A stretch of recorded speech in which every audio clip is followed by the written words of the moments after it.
Buongiorno, benvenuti sul mio canale Astro Tarotina. Oggi parleremo dei 4 elementi, l'acqua, il fuoco, l'aria, l'acqua e la terra, e in particolare parleremo della terra. Quindi continuiamo il nostro viaggio che è cominciato già qualche video fa, per cui se vi interessano questi elementi vi consiglio di andare a vedere i video già esistenti. Allora, questi 4 elementi abbiamo detto sono il fuoco, che rappresenta la passione, il dinamismo, l'iniziativa, l'aria, che rappresenta la capacità di comunicazione, l'intelletto, la curiosità, l'acqua naturalmente la sensibilità, l'emozione, i sentimenti, l'immaginazione, l'intuizione naturalmente, e la terra, quindi che analizzeremo oggi, che rappresenta la stabilità, l'affidabilità, il pragmatismo, la perseveranza. E questi elementi rappresentano aspetti diversi della nostra personalità e anche determinano come percepiamo il mondo e come reagiamo agli eventi. Ma prima di approfondire il discorso vi ricordo, se non l'avete ancora fatto, di abbonarvi al mio canale Astro Tarotina. Potete mettere una campanellina di notifiche, mettere un pollice se il video vi piace e tutte le altre raccomandazioni che già conoscete. Ora entriamo un po' come dire, nel cuore di questi 4 elementi che, come vi ho già detto, abbiamo già analizzato in altri video. Questo, vedete, sono i simbolini dell'acqua, la terra, l'aria e il fuoco. Ora, essi rappresentano, questi elementi, un tutto dinamico, un tutto di cui noi facciamo parte, perché ciò che è fuori di noi è anche dentro di noi. E quindi questi elementi che obbediscono a delle leggi cosmiche esternamente obbediscono anche all'interno di noi stessi a queste stesse leggi. Quindi basta osservare l'ambiente circostante attorno a noi e meditare e cercare di ritrovare questi elementi all'interno di noi stessi. Ma voi mi direte, come si collega questo con l'astrologia e con i tarocchi? E questo che appunto il collegamento lo vedremo in questo video, che terminerà poi con una incursione in una tradizione proveniente da un'altra parte del globo, quindi vi invito a rimanere fino alla fine se volete anche avere quest'ultimo aspetto. Ora, la dottrina dei 4 elementi, ripeto, il fuoco, l'aria, la terra e l'acqua, elaborata dall'antica filosofia greca, la base della nostra astrologia, cosa fa? Rappresenta simbolicamente questi elementi secondo una gerarchia ben precisa. Questo cosa vuol dire? Beh, in pratica vuol dire che ogni elemento non può esistere dissociato dagli altri elementi, ogni elemento si rinvia all'altro e ogni elemento si può trasformare in un altro elemento. Esempio, il fuoco può trasformare un solido in liquido e un liquido in gas, così come esistono delle compatibilità fra le famiglie di elementi, cioè il fuoco, la famiglia del fuoco è compatibile con quella dell'aria e l'acqua, vedete, con la terra. Questo perché, come sappiamo bene, l'aria permette di accendere un fuoco e permette al fuoco di vivere, di alimentarsi, il fuoco senza aria si spegnerebbe, l'acqua nutre la terra, le permette di fiorire, ma un eccesso d'acqua potrebbe far marcire le piante che sono nella terra e sulla terra. Quindi questo cosa vuol dire? Che i nostri 4 elementi dovrebbero collaborare e non danneggiarsi, non distruggersi a vicenda. Ripeto, questi 4 elementi sono presenti all'interno di noi e noi sentiamo poi che abbiamo più o meno affinità o anche invece una forma un po' di distacco rispetto ad alcuni elementi piuttosto che ad altri. E questo lo osserviamo bene dove? Nel tema natale. Nel tema natale si vede, si valuta, anche si può misurare la presenza, cioè in quale misura questi 4 elementi sono presenti in noi. Si può notare in certi temi un certo equilibrio, in altri temi invece un eccesso, una carenza o una mancanza. Tutto questo ci permette di conoscerci meglio, questo è lo scopo della nostra esistenza, e di anche perseguire l'obiettivo che è quello di trovare un equilibrio e anche il nostro centro.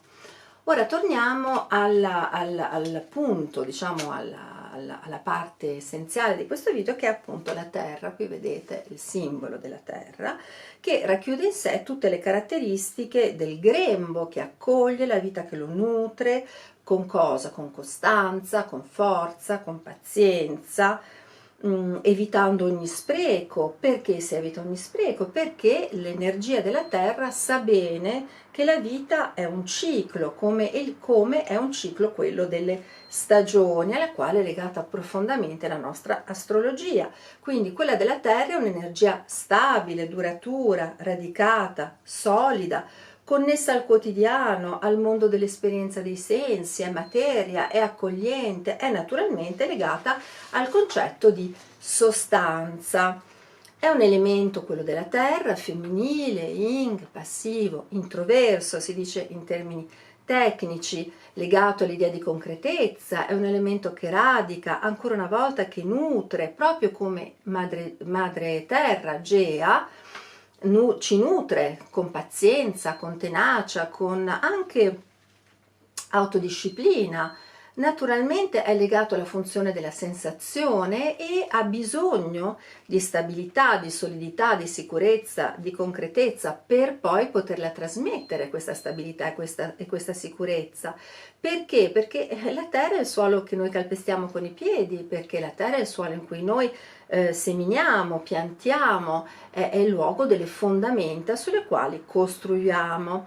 Una mancanza di elemento terra in un tema natale potrebbe dare, per esempio, dell'indicazione su una difficoltà a radicarsi, una mancanza di equilibrio, di stabilità.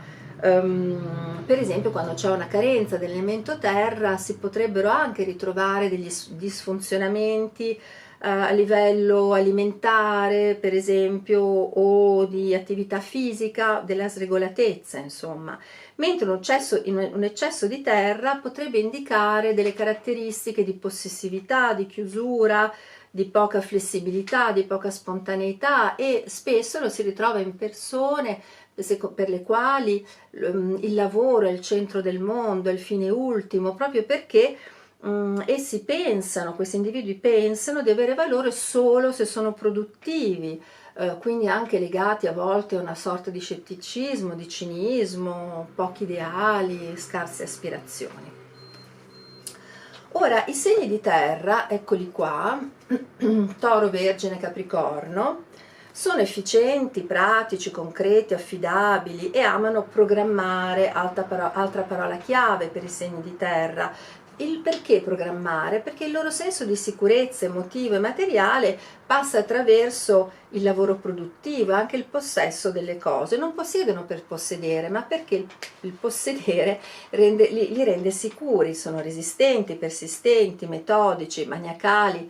A volte lo si dice della Vergine, no? Molto molto minuziosa, prudente, riflessiva, e effettivamente il modo di dire stare con i piedi per terra ci indica bene qual è la dimensione, il punto di riferimento di questi segni. Naturalmente sono caratterizzati da una forte tempra, sono responsabili, affidabili, proprio come il terreno che ci produce il cibo di cui possiamo nutrirci, di cui dobbiamo nutrirci. Sono legate alla strutturazione, al buonsenso, quindi sono amanti spesso delle tradizioni, della famiglia, degli animali, sono prudenti, riflessivi.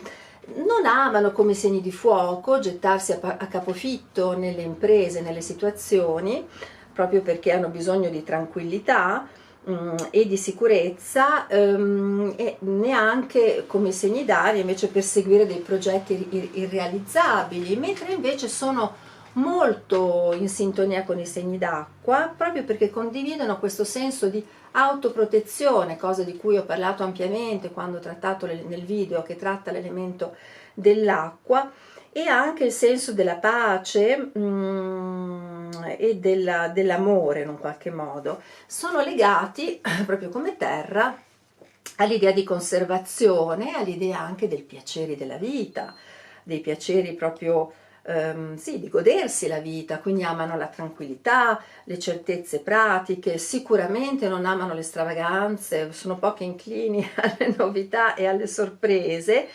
e appunto sono legati al denaro, ma non il denaro per possedere, proprio perché, ripeto, il fatto di possedere dà loro una certa tranquillità e a loro volta possono poi trasmettere questa tranquillità al mondo circostante.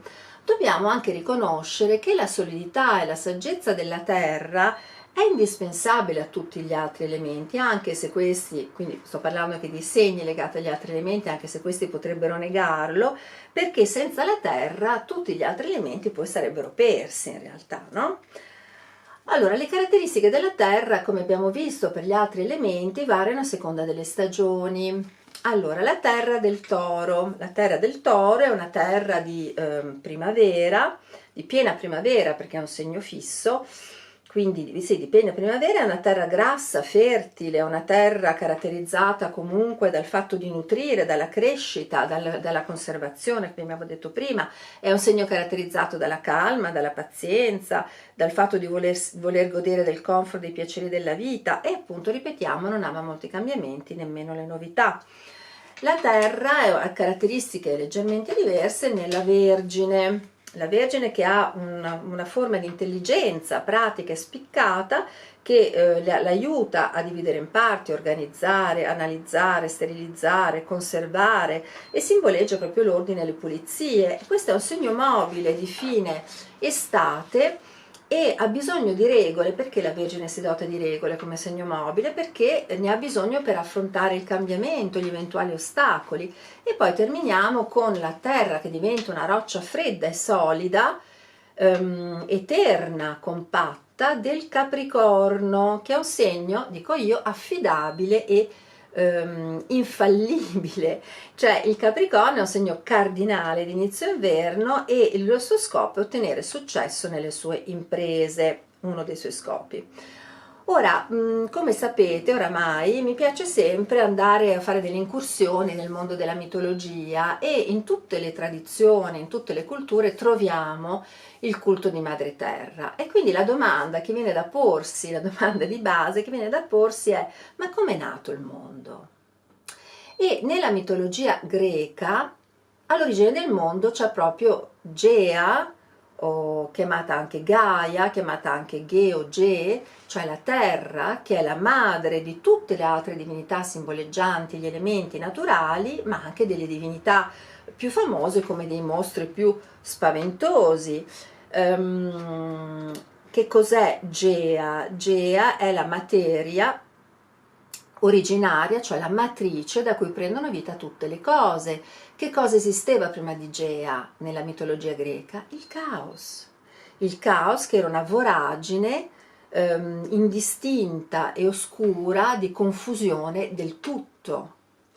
E Gea la ritroviamo, come ho detto, in tutte le tradizioni e le civiltà del mondo, con l'idea, proprio attraverso il simbolo della madre terra, legata quindi alle attività agricole. Per esempio nel Mediterraneo Gea o Gaia è comunque la divinità che protegge i raccolti, ma che è anche legato al ruolo della donna nel procreare e nell'allevare i figli. Nella mitologia greca naturalmente non possiamo parlare di Gea senza parlare dello sposo Urano, il cielo, che Gea stessa aveva generato per partogenesi, cioè senza unirsi a nessun'altra entità maschile, e poi diventa suo sposo e Gea e Urano appunto daranno vita a tantissime divinità che rappresentano gli elementi naturali, fra cui insomma, tanti di quelli che abbiamo già visto anche in altri video. E naturalmente diciamo, degli aspetti di questa storia con Urano è che a un certo punto Urano però decide di nascondere i neonati, quindi i figli avuti da Gea e da Gaia, proprio nel ventre della terra. Gaia, triste, praticamente chiede ai figli di eliminare Urano e sarà il figlio più giovane, Crono-Saturno, che grazie a una falce di metallo indistruttibile costruita dalla madre eliminerà il padre, come, e quindi è interessante vedere come, questo l'abbiamo già raccontato in altri video. Evira, il padre, il sangue che cade sulla terra, darà vita a delle creature mostruose che sono le rinni fra le altre, e poi i genitali cadono nel mare, dalla sponda del mare nasce Afrodite, che poi sarebbe la nostra Venere, la Venere comunque romana, e prenderà il posto, quindi Saturno Crono prenderà il posto del padre Urano, ma a sua volta Saturno sarà poi spodestato, detronizzato dal figlio Zeus, quindi così una storia che si succede, ne abbiamo parlato di questo in altri video ampiamente. Ci sarebbero tante altre divinità legate alla madre terra e alla terra. Mi piace ricordare Demetra, Cerere per i romani. Fra le altre cose i romani la rappresentavano con la testa coronata di spighe, non di spine ma di spighe, e con una fiaccola in una mano e nell'altra un cesto, un canestro colmo di frutta e di grano. La Demetra quindi è sorella di Zeus, e nella mitologia greca è appunto anche lei la dea del grano, dell'agricoltura, della gioventù, della terra fertile, della terra verde, ed è artefice del ciclo delle stagioni, che poi sarebbe il succedersi della vita e della morte, attraverso la leggenda del rapimento di Persefone, Proserpina, da parte di Hades, insomma, di cui si era innamorato follemente, ma di questo mito ne abbiamo già parlato anche questo in altri video, ed è proprio per questo che poi Demetra diventerà anche protettrice del matrimonio e delle leggi sacre. I 4 elementi sono presenti anche nei tarocchi di Marsiglia, sono presenti in tutti i 22 gli arcani maggiori, e in particolare, no, non in particolare, ma si vedono bene, diciamo così, nel bagatto, eccolo qua, in cui si vede che sul tavolo ci sono proprio gli elementi, perché il coltello rappresenta le spade, cioè l'aria, i denari rappresentano la terra, cioè i denari rappresentano la terra, si vede, sono qua, le coppe rappresentano l'elemento acqua, e i bastoni che ha in mano rappresentano l'elemento fuoco. Però noi non ci attarderemo sugli arcani maggiori, andiamo a vedere invece come questi 4 elementi sono presenti nei 56 arcani minori, composti dai 16 onori e dalle 40 numerali da 1 a 10, che appartengono appunto ai 4 semi. I bastoni che rappresentano il fuoco, le coppe che rappresentano l'acqua, le spade che rappresentano l'aria, e i denari che rappresentano appunto la terra, che descriveremo adesso. Allora, vi faccio vedere, questi sono i numerali da 1 a 10 dei denari che rappresentano l'elemento terra, e questi sono gli onori: fante, regina, re, cavaliere di denari, che rappresentano appunto sempre la terra. Che significato prende la terra qui? Prende quello di materia, di materializzazione, di necessità, rappresenta il lavoro, il denaro, rappresenta il corpo fisico. Nel fuoco, vi ricordate, non so se vi ricordate, ma se andate a vedere il video, anche si parla del corpo, ma il fuoco si parla più sotto forma di salute, cioè l'energia che circola nel corpo. Qui i denari rappresentano proprio la terra, quindi il corpo fisico in sé, e queste carte ci permettono di vedere, per esempio, come vediamo la nostra professione, come ci prendiamo cura del nostro corpo, come affrontiamo il rapporto col denaro, per esempio. Ma approfondiremo questi aspetti in altri video, in cui tratterò in maniera veramente più specifica e più approfondita la presenza, cioè il senso, diciamo, il significato dei semi negli arcani minori, e in particolare negli onori, quindi fante, regina, re e cavaliere di ogni seme. E per terminare, come vi avevo promesso all'inizio, facciamo un'incursione quindi in una tradizione, in una cultura da noi distante, che è quella indiana, del subcontinente indiano, e andiamo a vedere la terra.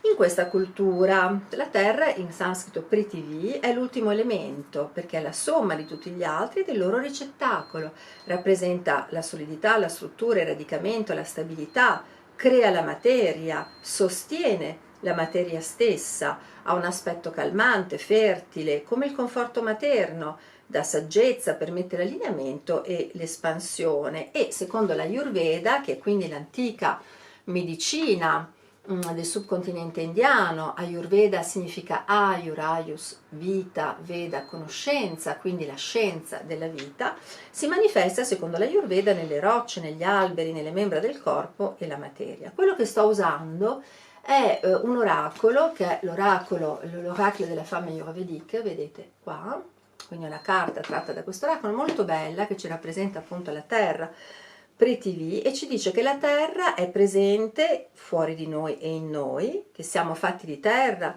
ma che siamo noi la terra stessa.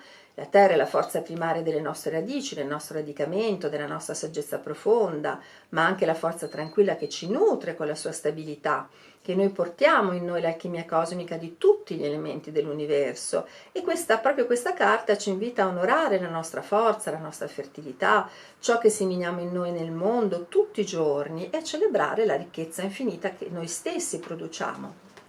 E ci propone una pratica che quindi io a mia volta propongo a voi, e vi invito a chiudere gli occhi e poi accettare quello che viene senza giudizio, e vi leggo quello che suggerisce la pratica di questo oracolo. Dice: sperimenta la forza della fertilità della terra, scegliendo di dare vita e far nascere qualcosa in te o nel mondo. Vi faccio rivedere di nuovo la carta. Per esempio, semina una pianta dentro casa, falla germogliare e poi fai in modo che i germogli possano essere nutrimento, oppure crea progetti, lascia sorgere delle idee, insomma fai sbocciare il potenziale che è in te, uscendo però dalla tua zona di comfort e provando cose nuove.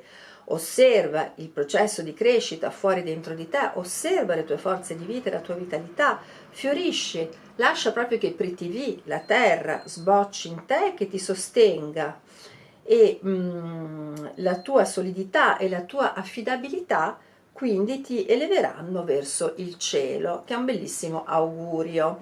E io vi lascio con una domanda: e tu su che terra vorresti camminare? Quindi io vi ringrazio per aver passato una piccola porzione del vostro tempo con me. Naturalmente le solite raccomandazioni: iscrivetevi al canale, abbonatevi, fate circolare il video se vi è piaciuto, attivate la campanellina delle notifiche per essere al corrente delle novità, mettete un pollice per aiutare l'algoritmo a fare crescere il canale. Potete naturalmente andare anche a visitare le pagine Instagram che portano lo stesso nome, Astro Tarotina. Potete anche qui di seguito mettere dei commenti, rispondo a tutti, e se avete delle domande di approfondimento, se volete, se desiderate approfondire delle parti di voi stessi, delle questioni che concernono la vostra persona, che concernono voi stessi, naturalmente scrivetemi alla mia mail mariacristina.astrotarot con una T finale @gmail.com.